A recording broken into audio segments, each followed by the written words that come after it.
Profetas e Reis, capítulo 16. A queda da casa de Acabe.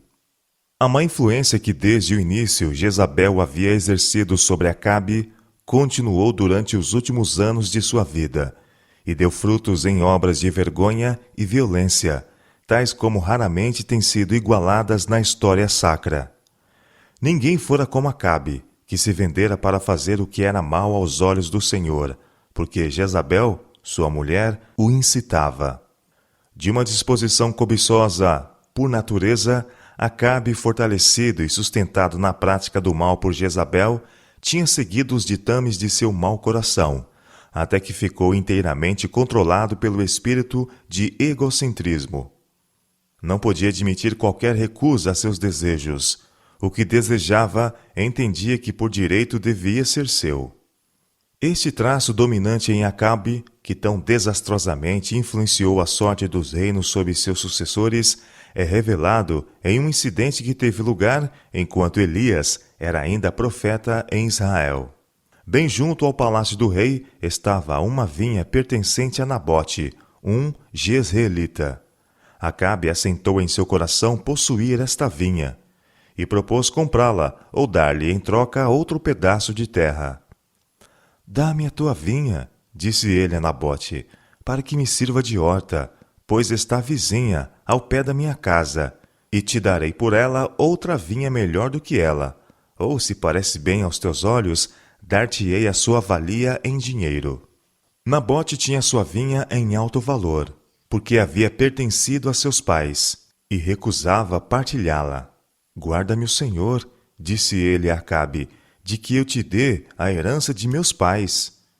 De acordo com o código levítico, nenhuma terra devia ser transferida permanentemente por venda ou troca. Os filhos de Israel se chegarão cada um à herança da tribo de seus pais. Números capítulo 36, verso 7. A recusa de Nabote fez adoecer o monarca egoísta. Acabe veio desgostoso e indignado à sua casa, por causa da palavra que Nabote, o jezreelita, lhe falara. E deitou-se na sua cama, e voltou o rosto, e não comeu pão. Jezabel, informada logo dos pormenores, indignando-se de que alguém recusasse o pedido do rei, assegurou a Acabe que ele não precisava mais estar triste. Governas tu agora no reino de Israel? Disse ela. Levanta-te, come pão, e alegre-se o teu coração. Eu te darei a vinha de Nabote, o jezreelita.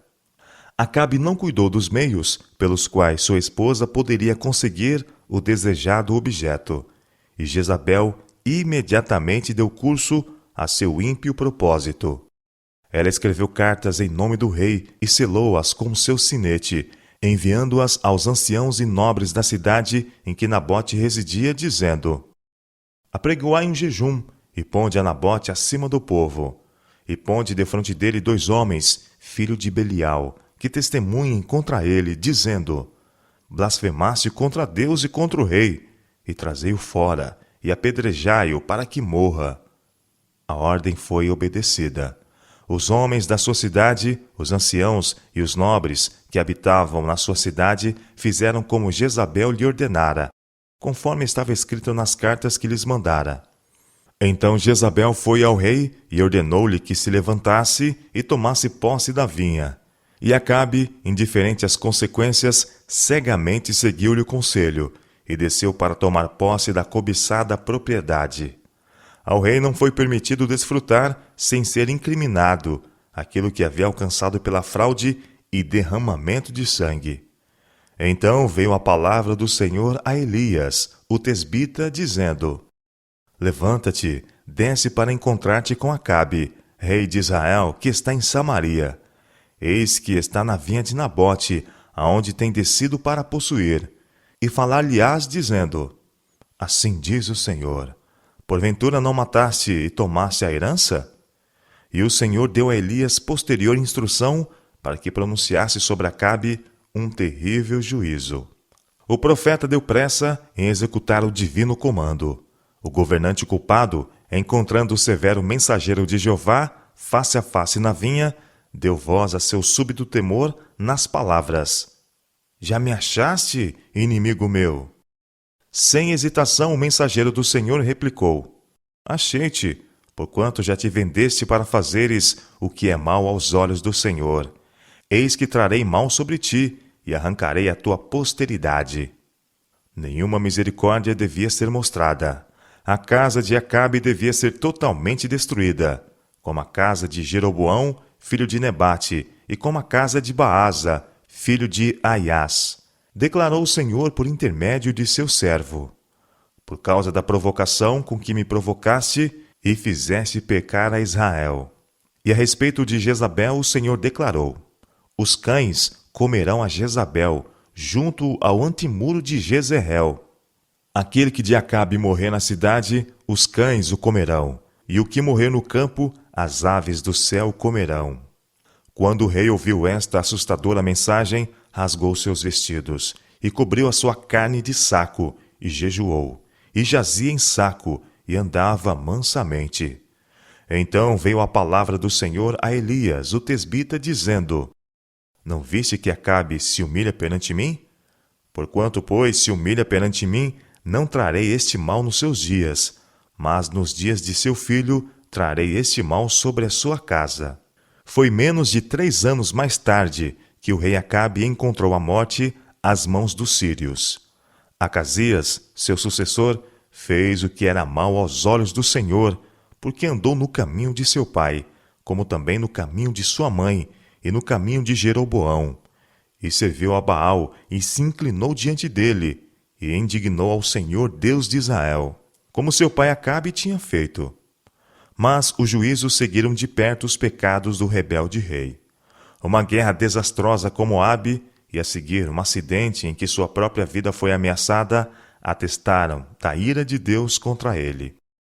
Havendo caído pelas grades de um quarto alto, Acasias, seriamente ferido e temeroso de um possível desenlace, enviou alguns de seus servos para inquirirem de Baal-zebub, deus de Ecrom, se restabeleceria ou não.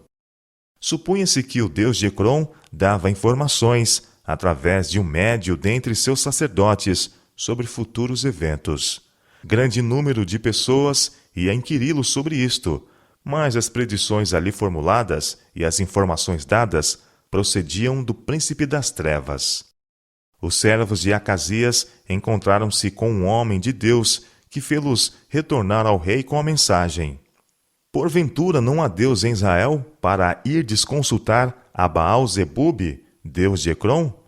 E por isso assim diz o Senhor: Da cama a que subiste não descerás, mas sem falta morrerás.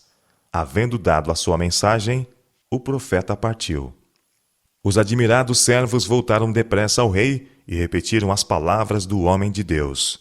O rei inquiriu: Qual era o traje do homem que vos veio ao encontro e vos falou estas palavras? Eles responderam: Era um homem vestido de pelos e com os lombos cingidos de um cinto de couro. É Elias, o tesbita, exclamou Acasias. Ele sabia que se o desconhecido a quem seus mensageiros tinham encontrado fosse de fato Elias, as palavras de condenação pronunciadas seguramente se cumpririam. Ansioso por obstar, se possível, o ameaçado juízo, ele determinou mandar vir o profeta. 2 vezes Acasias enviou uma companhia de soldados para intimidar o profeta, e 2 vezes a ira de Deus caiu sobre eles em juízo.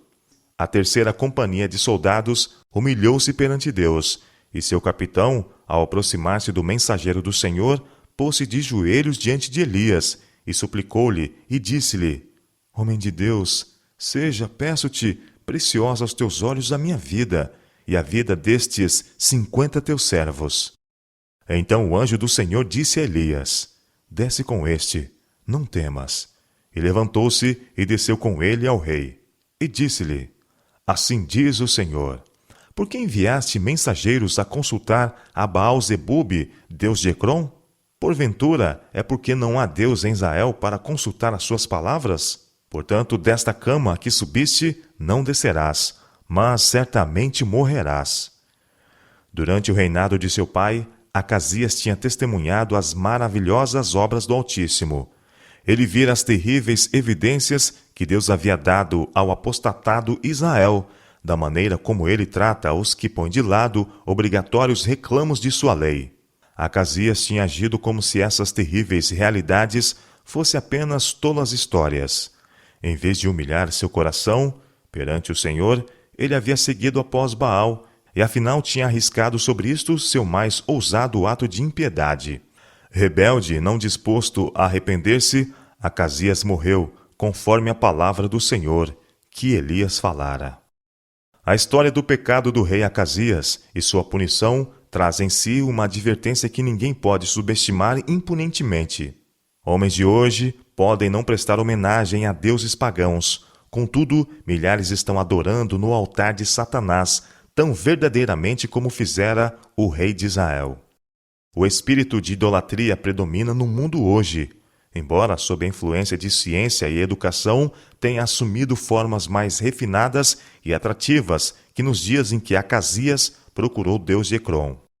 Cada dia acrescenta suas lastimáveis evidências de que a fé na segura palavra da profecia está em declínio e que em seu lugar superstições e satânicos sortilégios estão cativando a mente de muitos. Hoje, os mistérios do culto pagão são substituídos pelas sessões e associações secretas, ocultismos e maravilhas dos médios espíritas. As revelações desses médios são avidamente recebidas por milhares que se recusam a aceitar a luz através da palavra de Deus ou de seu espírito. Crentes no espiritismo podem falar com desdém dos mágicos do passado, mas o grande enganador ri triunfante ao se renderem eles às suas artes sob uma forma diferente. Há muitos que se horrorizam ante o pensamento de consultar médiuns espíritas, mas são atraídos por formas mais agradáveis de espiritismo. Outros são levados ao extravio pelos ensinamentos da ciência cristã e pelo misticismo da teosofia e outras religiões orientais. Os apóstolos de quase todas as formas de espiritismo sustentam possuir poder para curar. Eles atribuem esse poder à eletricidade, ao magnetismo, ao assim chamados remédios de simpatia, ou a forças latentes contidas na mente do homem. E não são poucos, mesmo neste século cristão, os que vão a esses curandeiros, em vez de confiar no poder do Deus vivo e na habilidade de médicos bem qualificados. A mãe, vigiando junto ao leito de seu filhinho enfermo, exclama: "Nada mais posso fazer. Não há médico que tenha poder para restaurar meu filho?" Falam-lhe das maravilhosas curas realizadas por algum curandeiro, clarividente ou magnetizador, e ela lhe confia seu ente querido, colocando-o nas mãos de Satanás tão verdadeiramente como se ele estivesse ao seu lado.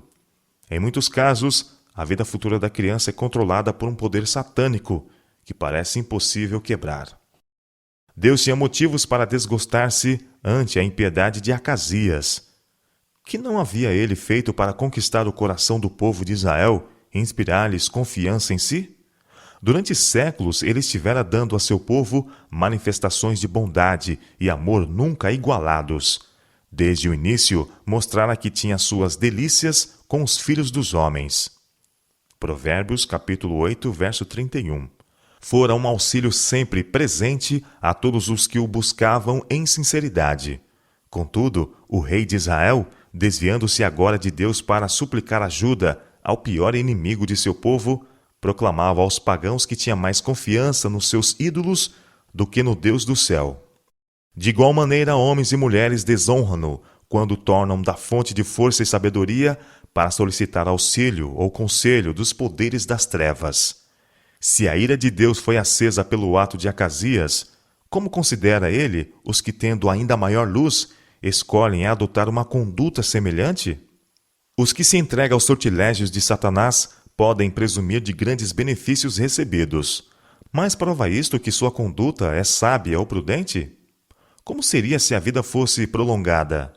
Se vantagens temporais fossem concedidas? Valerá a pena, no fim, haver desrespeitado a vontade de Deus?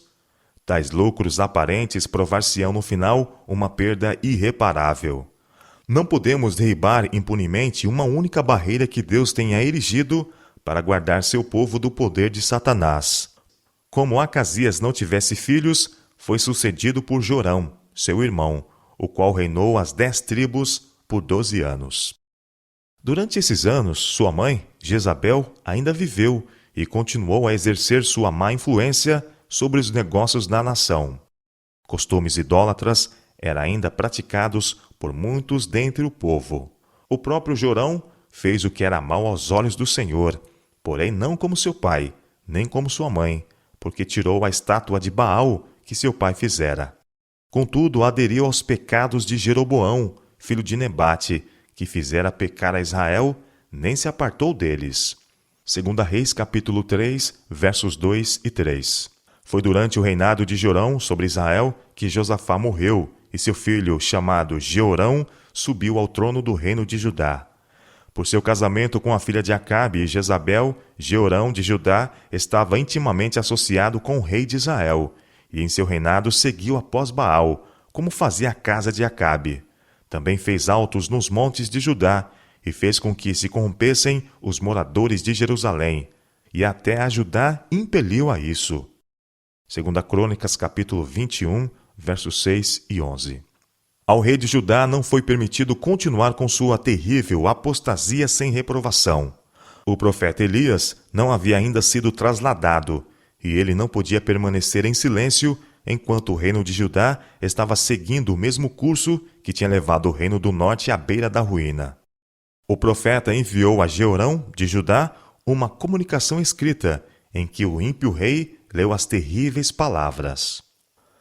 Assim diz o Senhor, Deus de Davi teu pai, porquanto não andaste nos caminhos de Josafá teu pai, e nos caminhos de Asa, rei de Judá, mas andaste nos caminhos dos reis de Israel, e fizeste corromper a Judá e aos moradores de Jerusalém, segundo a corrupção da casa de Acabe, e também mataste a teus irmãos da casa de teu pai, melhores do que tu.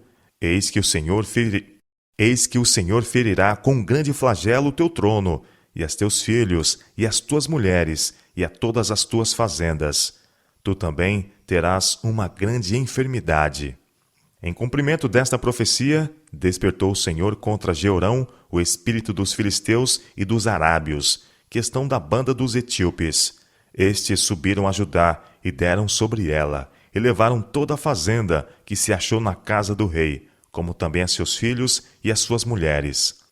De modo que lhe não deixaram filhos, senão a Jeoacás, o mais moço de seus filhos. E depois de tudo isto, o Senhor o feriu nas suas entranhas, com uma enfermidade incurável.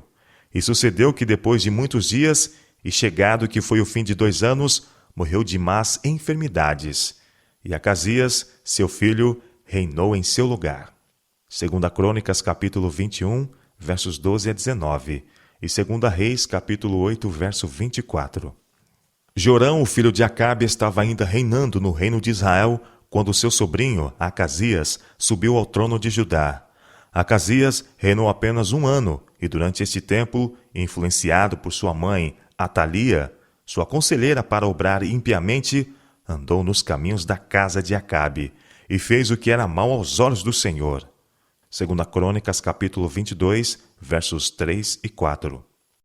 Jezabel, sua avó, vivia ainda, e ele se aliou ousadamente com Jorão de Israel, seu tio. Acasias de Judá logo encontrou um trágico fim.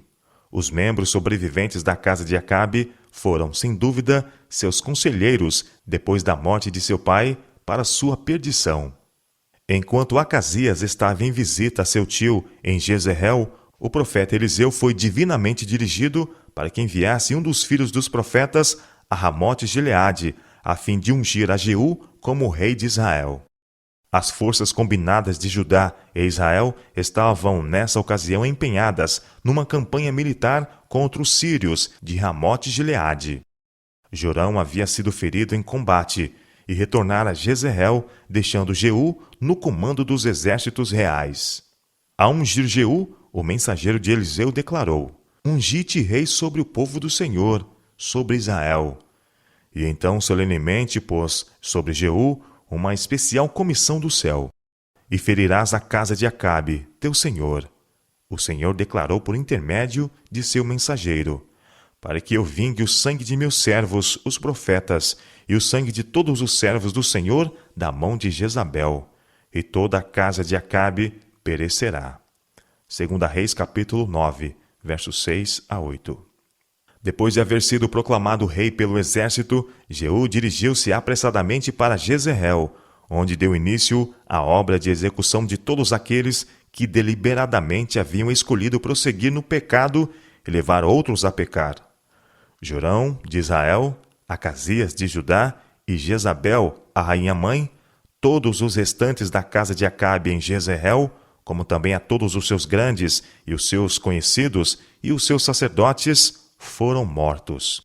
Todos os profetas de Baal, todos os seus servos e todos os seus sacerdotes que habitavam no centro do culto a Baal, próximo de Samaria, foram passados à espada. As imagens idólatras foram quebradas e queimadas, e o templo de Baal foi feito em ruínas. E assim Jeú destruiu a Baal de Israel.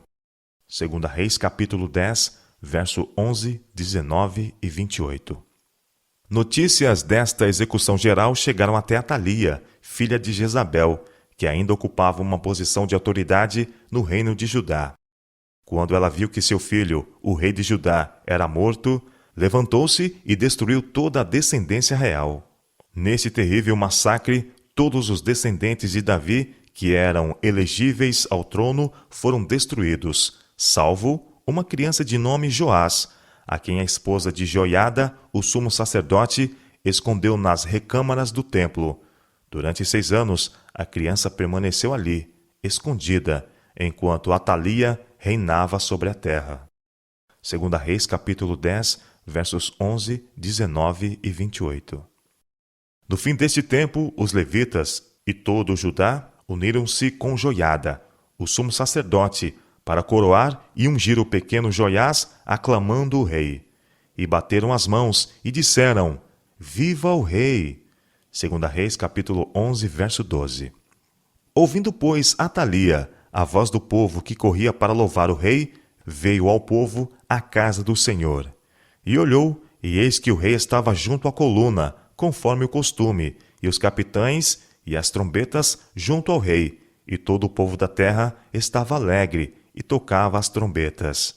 Então Atalia rasgou seus vestidos e clamou: Traição! Traição! 2 Reis capítulo 11, verso 14. Mas Joiada ordenou a seus oficiais que a aprisionassem, e seus seguidores, e os tirassem para fora do templo, ao lugar da execução, onde deviam ser mortos. Assim pereceu o último membro da casa de Acabe. O terrível mal que se produzira através de sua aliança com Jezabel continuou até que o último de seus descendentes foi destruído. Mesmo na terra de Judá, onde a adoração ao Deus verdadeiro jamais havia sido posta de lado, Atalia foi bem-sucedida em seduzir a muitos. Imediatamente após a execução da impenitente rainha, todo o povo da terra entrou na casa de Baal e a derribaram, como também os seus altares, e as suas imagens totalmente quebraram. E a Matã, sacerdote de Baal, mataram perante os altares. 2 Reis capítulo 11, verso 18. Seguiu-se uma reforma. Os que tomaram parte na aclamação de Joás como rei tinham se concertado solenemente que seriam o povo do Senhor.